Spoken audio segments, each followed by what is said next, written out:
अशी माहिती त्यांनी यावेळी दिली। केंद्र सरकारनं आणलेले ऑनलाईन गेमिंग संदर्भातील विधेयक सकारात्मक असून समाजाच्या विविध स्तरातून त्याचं स्वागत होत आहे। विधेयकातील तरतुदींमुळे गेमिंगमधील सट्टेबाजीला आळा बसेल आणि यातून होणारं आर्थिक नुकसान टळेल अशी प्रतिक्रिया नागरिकांनी दिली आहे। विद्यार्थी पालकांचे मोबाईल घेतात आणि त्याच्यामध्ये इतके गुरफटून जातात की कधी कधी पालकांचे पैसे खूप सगळे बर्बाद होतात, काहींचे खूप सगळे अकाउंट अगदी पूर्ण रिकामे पण होतात।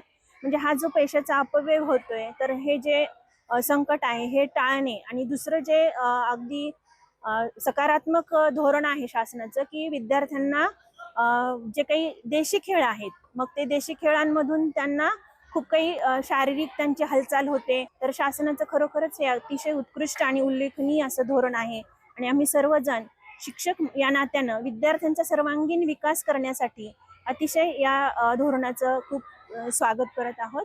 आम्हा विद्यार्थ्यांना हे धोरण खूप आवडले आहे व त्यामुळे जे शालेय विद्यार्थी आहेत ऑनलाईन गेम्स कडे न जाता शालेय खेळांकडे झेप घेतील व शालेय खेळांकडे आकर्षित होतील। ऑनलाईन गेमच्या नादामध्ये तरुणाई ही कर्जाच्या खाईत गेलेली आहे। तसेच पालकांना याचा मोठा भुर्दंड अनेक ठिकाणी सोसावा लागलेला आहे। ऑनलाईन गेममुळे भारतातील अनेक तरुणांनी आत्महत्या केलेल्या आहेत।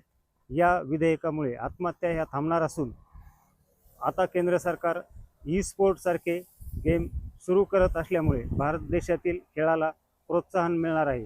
या निर्णयाचा भारतातील प्रत्येक नागरिकाला फायदा होणार आहे।